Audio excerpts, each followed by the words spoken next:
நன்றி சொல்லவே உனக்கு என் மன்னவா வார்த்தை இல்லையே. தெய்வம் என்பதே எனக்கு நீ அல்லவா வேறு இல்லையே.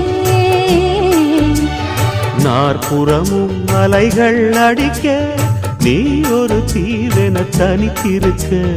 பூமிக்கு ஒரு பாரம் என்று எண்ணி இருந்தேன், பூ முடிக்க யாரும் இன்றி கண்ணி இருந்தேன்.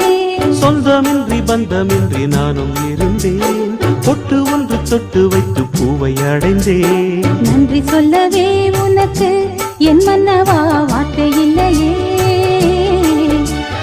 தெய்வம் என்பதே